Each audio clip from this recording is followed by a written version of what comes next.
everyone, welcome back to Newsroom Weekly Review, your U.S. Middle East entertainment news. I have been gone for a few weeks. It's been a struggle. Yes, I got the V and it's been so hard to kick. It just keeps lingering here in the end, but I missed you guys so much, so I'm pushing myself today to be back. So bear with me as we're going to get right into it. Per Al Faret News, a U.S. military official revealed the number of soldiers who will remain in Iraq during the months of September. The official said in a press statement, "We will maintain the presence of 2,500 American soldiers in Iraq during the current months of September." Yesterday, Thursday, the Iraqi Military Technical Committee held meetings with its American counterparts in capital of Baghdad.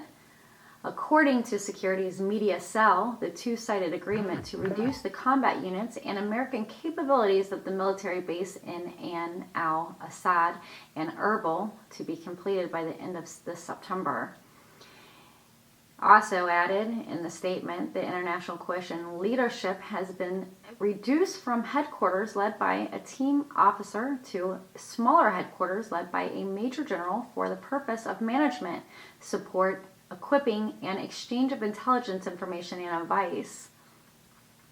The two sides reiterated that the presence of the U.S. forces and the international coalition forces is at an invitation of Iraq and depends on providing protection from the Iraqi government in accordance with international laws and norms and its accordance with Iraqi sovereignty.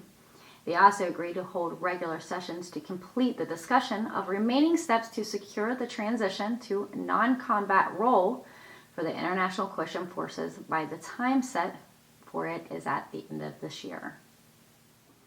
And taking a look at Baghdad Ab's leak, the media department of the House of Representatives announced today, September 17th, the resumption of Parliament sessions next Monday, and that the media department said in a brief statement received by Absleek that the House of Representatives will resume its regular sessions on Monday, 9/20/21 at 1 o'clock in the afternoon.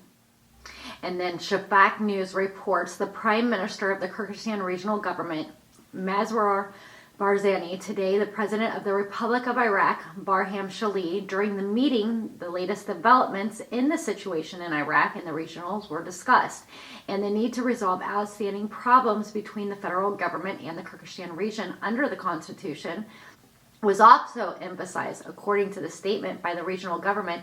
In another context of the meeting, they discussed the upcoming Iraqi elections, emphasizing that they should be free and fair, guaranteed the rights of aspirations of the Iraqi components, and contributes to achieving security and stability in Iraq. Shafak News also reported British Prime Minister Boris Johnson on Friday met with the president of the Kyrgyzstan region, Barzani, who is on a visit to capital London. He met with the president of the territory during his visit, which began yesterday.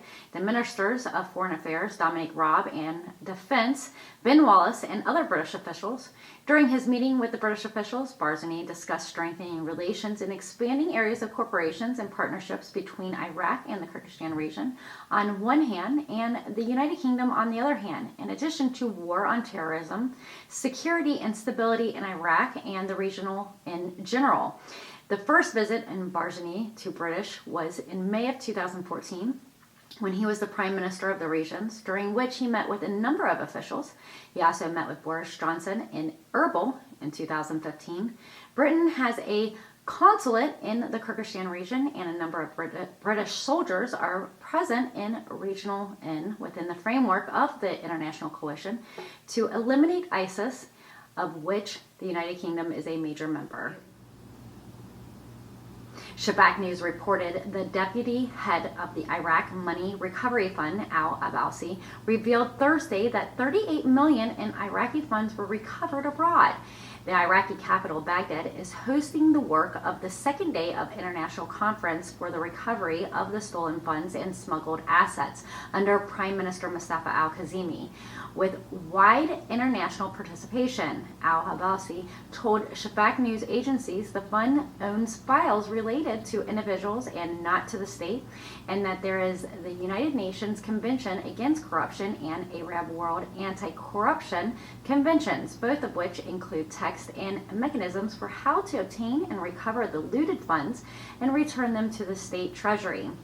He added that during the period of its establishments, the funds was able to be recovered funds from some countries, including $65,000 from Jordan, $25,942,000 from Germany, and 11,915,000 euros were recovered from Spain. I'm Chella. You've been watching Newsroom Weekly Review, your Middle East entertainment news. Thank you for bearing with me this week. I told you it was going to be short and straight to the point. I'm here every Friday at 4 p.m. Eastern, 1 p.m. Pacific. Don't forget to subscribe and share this video if you like my content. It's been a pleasure being here with you this week, as I missed you guys so much. Thank you again for watching, and I'll see you guys next week. Make sure you join us Fridays, 4 p.m. with Newsroom Updates with Chella Smith, Entertainment News. And don't forget us on Sundays for What's Cooking in the Kitchen. You can also find us behind the scenes 24/7 on Snapchat.